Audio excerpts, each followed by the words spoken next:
So there hasn't been too many like crazy stories at the club in Japan. So some people still don't know this. Like dancing is technically banned in Japan. Sometimes you hear the music and you start being like this, and then they like come up and they're like, no dancing. What's up, KoreKara? So welcome back to the podcast. So this week we talked to Max the Capo, who is a YouTuber, and he makes videos about his life being half in Japan. He was previously featured on Asian Boss for renting a Japanese girlfriend. So in the podcast we talk about his life living in Japan, his crazy stories, going on Japanese TV, and also going out clubbing in Japan. But you know what else is really big in Japan?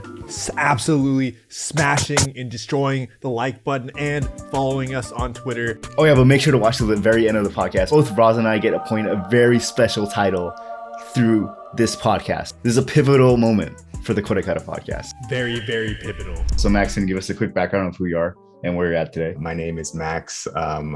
My channel's name is Max D Capo. The One Piece fans will know why the D is there. A huge One Piece fan. And what kind of started things off was my content based on being half Japanese. So I'm half Japanese American, and I lived in Japan for college. I went to Sophia University, otherwise known as Jozu'd Daigaku. Basically, I started making a lot of content relating to being mixed Asian, half Japanese, or what it's like living in Japan versus the US, like cultural differences. So I've been doing that for the past 7 years. I mean, I was on YouTube before that, like a lot of early YouTubers where you were just putting your like high school history projects up on the page and didn't really care. You just wanted to share with your friends. I was part of that crowd. That's who I am, and that's what I do on YouTube. I also currently work a little bit with Netflix Anime. Me and my team help produce content for them on the YouTube channel. So those are the main things I'm doing right now. And yeah. Pop the merch. Konnichiwa. So it's going to be available on Teespring later. And I just wanted to say, I like what you guys are doing too. I've seen a lot of the people that you've been interviewing and things like that. It's been great to see like just casual conversation between some of the creators that you're bringing on there. So props to you guys too. Yeah, appreciate you.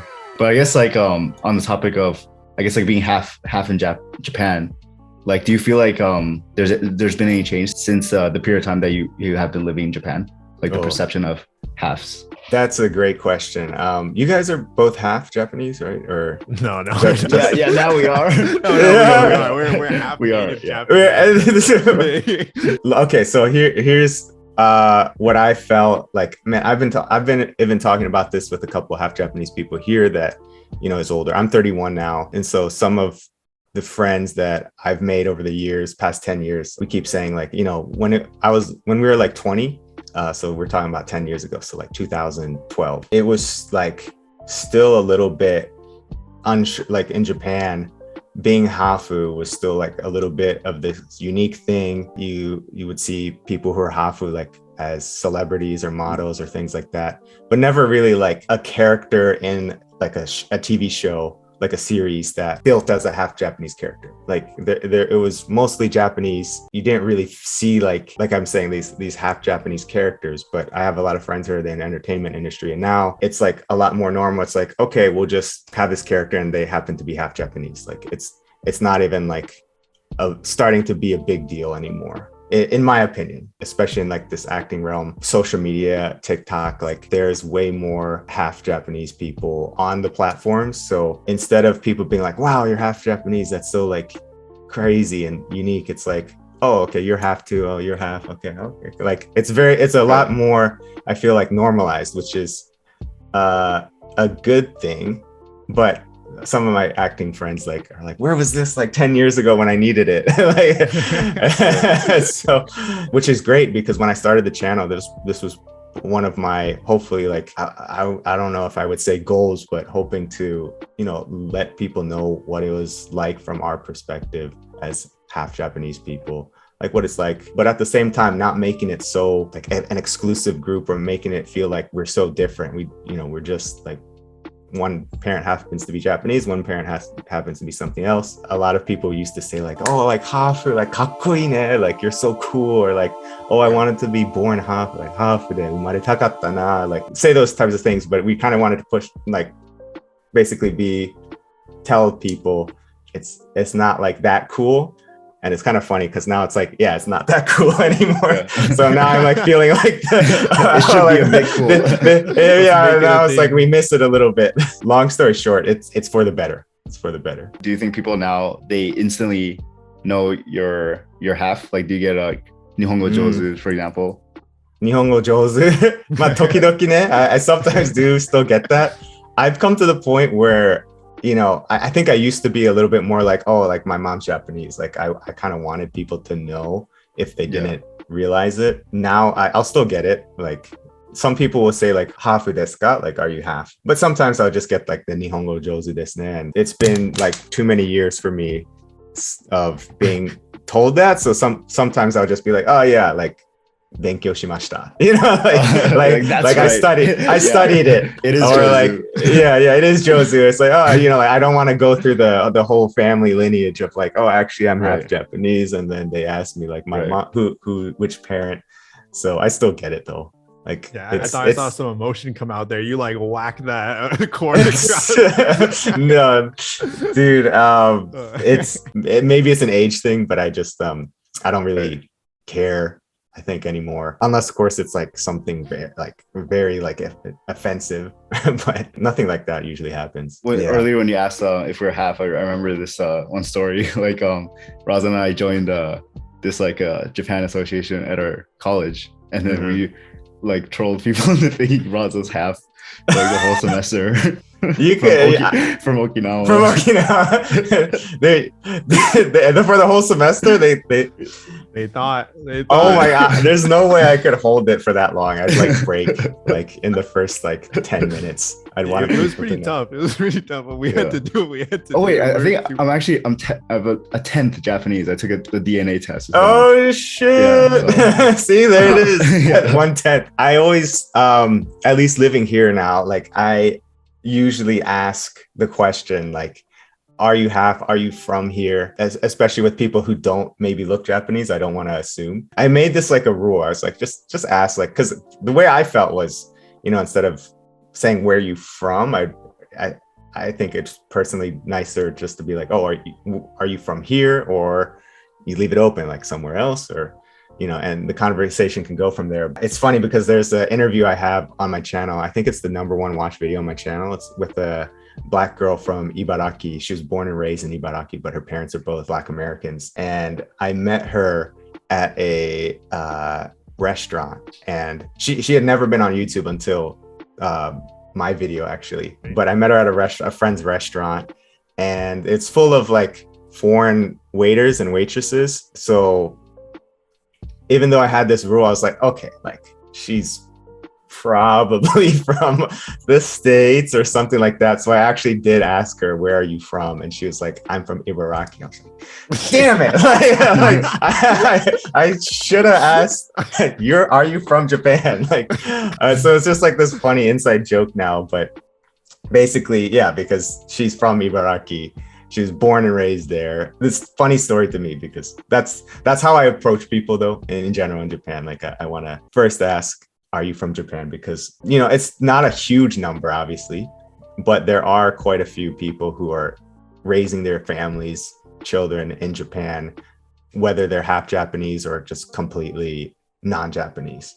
And, you know, like the USA, like, you don't want to ask like an Asian person like all the time, like, hey, where are you from? Because a lot of the times they're from like, you know, California, Michigan, like just a random state, right? So I'm trying to take that same approach.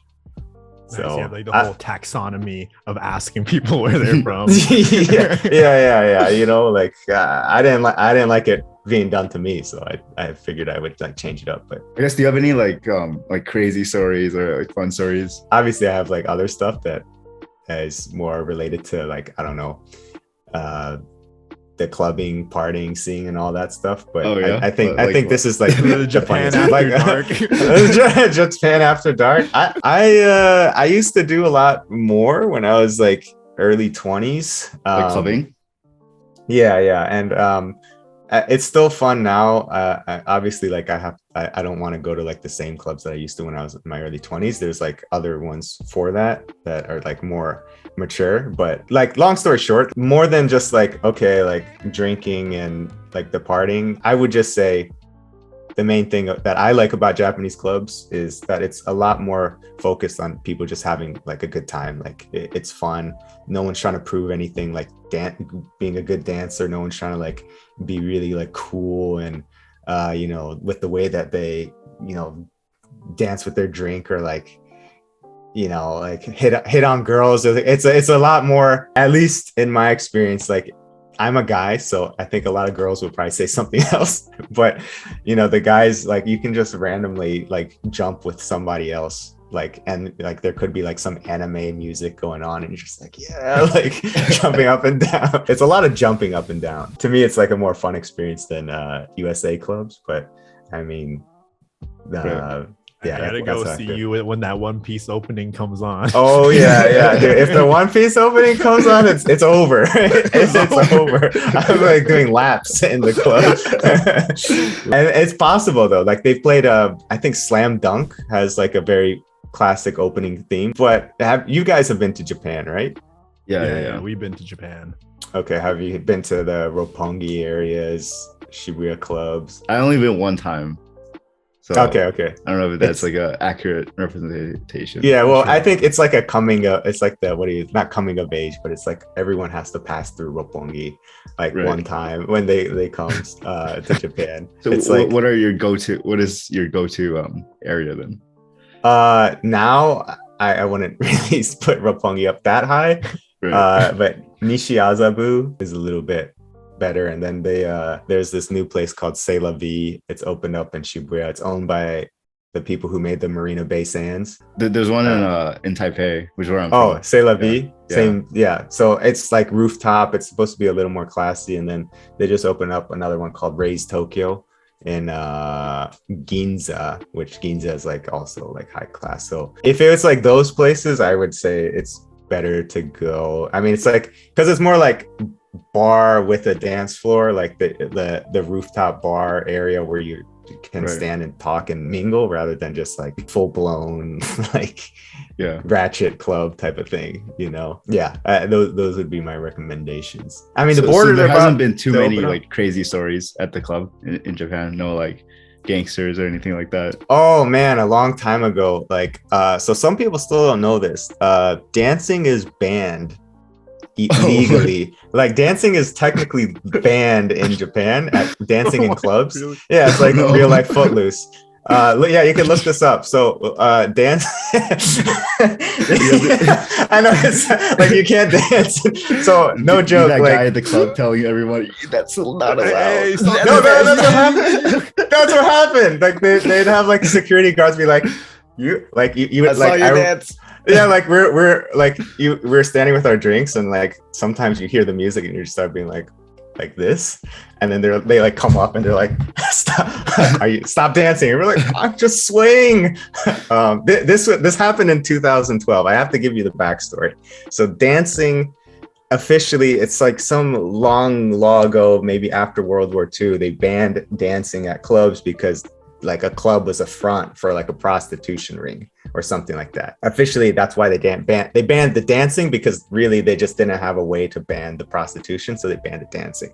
I think this is like one of those gray Japanese laws that they have to skirt around to do something else in order to get something else that they want. Because I don't know if prostitution's even illegal in Japan. It's very gray. So they did that, and then they never really got rid of the law officially. so it just, people just kind of forgot about it as time went on. And so what happened was, you know, this gangster thing that you brought up, the gangster beating up people at the club. I was there maybe the week before. It was a club called Flower in Roppongi, and these thugs came to the club with bats and then found this guy that like owed them money or something like that, and they actually beat him to death in the bathroom. Like music, like people are all there and they just all go in the bathroom, they beat him. I don't think they actually wanted to kill him, but they did. Like this event was obviously, it spurred a lot of like this never happens. Like no one like gets in America. I feel like people get shot in the club and they're like, oh, okay, like good night, right? Like, but it's just like an everyday happening. Like they're not gonna shut down a club for life or like ban dancing, in the States. But so if that happened, but basically after this, it was like 2012, and so during this time, the government, or maybe it was the local government, reintroduced this ban dancing law.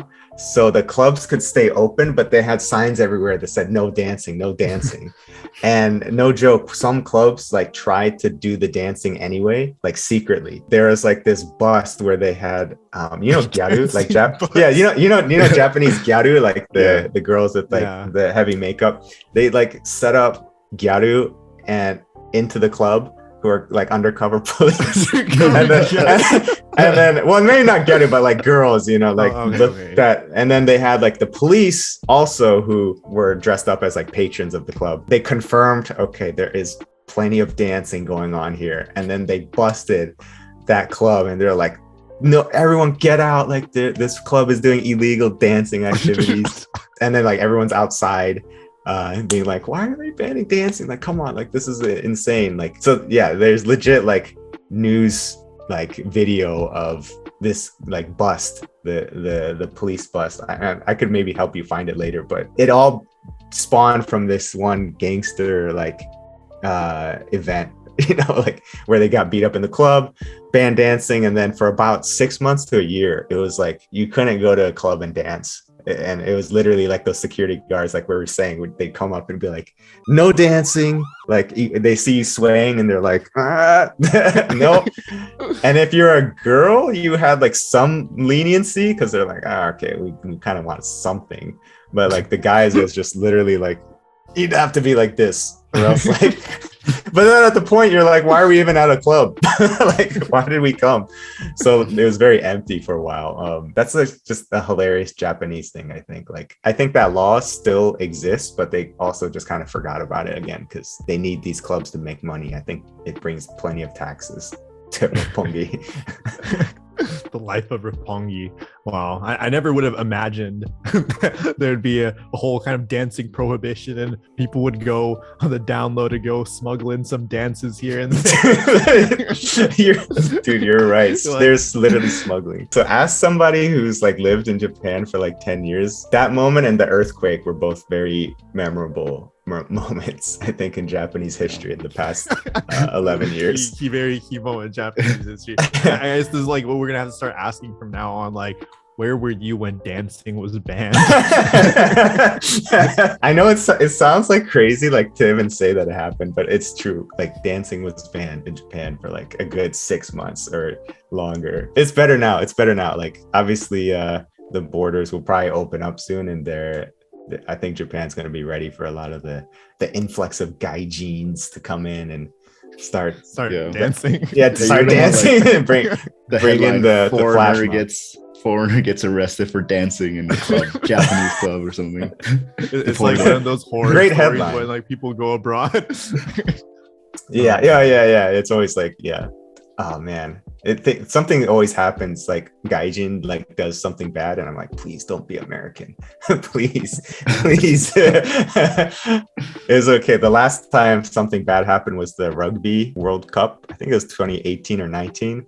And then there's like a bunch of drunken like people fighting on the train. They were like French guys, and I was like, okay, like the Americans, like it's not the Americans for once like messing things up. Sounds like a common occurrence. The Americans coming in and messing things up. I think in general, like most Japanese people don't really care, or like they don't actually think like American people are bad, but you still also just want your image not to be like, for people who live here, you don't want it to look bad on them. So that's why I feel that way. And so earlier we were talking about TV appearances, and I remember one really iconic one. I think this is one where I saw the video got recommended to me like randomly a long time ago, but it was you dressed up as Luffy from One Piece. Oh shoot, that one is another one that a lot of people like. Absolute classic right there. Dude, classic. It's my profile picture. I got paid $200 for that. I was like, this is the greatest job I've ever heard. Like, and they're like, just cosplay like a character, and I was like, okay, any character. Oh man, like right before I get into the story, let me reset my camera. Should we do another clap? Oh Yeah, let's do another clap. Right, 3, 2, 1. You know, it should be yo, you know, this Japanese thing. It's like yo. Yeah. Sorry, I was just giving that was the test. Now we're officially half native Japanese. After that was a true initiation. Yeah, this is the initiation. But it was I was just doing it as a test. I wasn't actually about to do it. We have to do it one more time, I think. It's okay.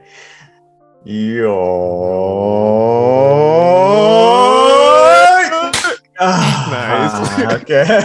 So now we restart. You're initiated. You're initiated into the Japanese officially game. half native Japanese. yeah. I give you the name. We're gonna refer to this moment from every podcast from now on, Max. It'll be cited in our Wikipedia. Oh, sure. We have that. I feel honored to be the guy to give this to you. No, we're honored for you to be the guy to give it to us. This guy's got the best responses. I love it. Let's jump right back into the anime thing. So I was on this game show. It was basically for a full-on, like, it was called like Motege Derby. It's basically a derby. It was supposed to be a derby where talents, like Japanese talents, like variety show TV celebrities, would gamble on certain games. Like, so one of the games that they set up was like, which out of these people, who do you think is going to win? Which weeb? Yeah, which weeb is going to win? And I forgot it. I think I did this in the video, but like my ranking was like the bottom. It was like, this guy's not going to win this. It was like the lowest of the low. If you bet on him, like your multiplier was like super high, and it was because like I told them, I was like, I only care about One Piece. Like, I only watch One Piece and mainstream stuff, and they're like, nah, this guy's not gonna win. I wonder if like now with the whole like mainstream anime media coming in to the West, right, and it being such a big thing, we talked about it a lot earlier in your intro, but imagine if you have all these people in Japan, like take out horse betting, now you just have weeb betting. You have the weebs going out. Dude, it sounds fun to me. Like, you could even have like weeb fights, like not the UFC, but like like this is the Naruto weeb versus the Dragon Ball Z weeb. like see who wins. But gosh, yeah, that was a classic video. The I don't know how many people watch that, but a lot of people who do run into me in Tokyo, they'll usually say they saw that video, the half Japanese related videos, occasionally the Matsuko ones, not so much, and then occasionally, and then cultured for the cultured. And then the last one is like, it's so funny because like some people see the video I did with Asian Boss, which was like rental girlfriend. And so some people are like, you know, they're like, you're the guy from, and I'm always like, oh, please let it be my channel, and they're like, Asian Boss rental girlfriend. I'm like, damn it, like I have my own channel. Like I wasn't just my one-time thing. But at this point I kind of embrace it. I think it's like hilarious. Like a lot of people saw the rental girlfriend video, and they kind of know me for it, so I own it now. But yeah, it's so awkward when you rewatch. Hey, Max, don't worry. From now on, you're going to be known as that one guy who was on the KoreKara podcast. So you're hell yeah, dude. This is it, the KoreKara podcast, man. I mean, like, dude, you guys are doing a great job. I feel like you'll probably like keep getting a bunch of cool people. So this is it. I'm on the KoreKara podcast first, not Asian Boss. Exactly, not Asian Boss. And you know what else Asian Boss doesn't have? They don't have the KoreKara message. And I know, Max, you've been thinking this one up all the way since you first went to Sophia University and then came back. Now you're out here in the production side and on the YouTube side, and this entire time you've been tirelessly working for this one message, and now is finally the time you can go and put it out to light. So I'm gonna go shine the light sprite onto you, Max. It's time for your KoreKara message. Let's hear it. Guys, I just have to say, like, I've done a lot of discussion, I think, on my channel about identity and things like that, and over the years people have told me what kind of an impact my videos have had on their lives as mixed race or Asian, half Japanese. You know, I live my life very like just like Luffy from One Piece. Like I just keep going forward. That's my ideal. But you know, I do have to look back and think about, you know, sometimes the more serious stuff. You know, a lot of people who are young, like they don't know where they really fit in. I started doing karate when I was 17, got my black belt when I was 19, I think. That also became a part of my identity, which is being a karate black belt. I've never forgotten that. I always try to remember to train. What I've been told and the way I really see it is when you do karate kata, which is like they say it's like forms, but kata is where you do the moves. When a judge sees somebody, when you're in the dojo, they don't see somebody's race. They don't see someone how tall they are. What they see is the form of a body and how well they perform the moves. That's the only thing that really matters at that moment. You know, there's more than one way to find a family or find your nakama, you know, as One Piece teaches. I would say, like, don't feel so tied down to maybe how you look and how different you are as being like a mixed race or half Japanese, and start to see how you can find people that have the same ideologies as you. And this is just how I felt over the years. It doesn't really matter anymore, like in that way. What matters is more like what you do, how you live your life. Hey guys, thanks for making it to the end of the podcast. Comment down below if you have ever danced in Japan, and we'll arrest you. Also comment down below what you think of us officially becoming half Japanese, half native Japanese. But of course, it's time to go shout out our patrons with Cedric, Jimmy, Tracy, Faraz, Kevin, Allen, Darren, Drew, Jack, Joey, Cage, 90, Meredith, MKSXN, Polar, Suzu, Yui, and Sad Boy.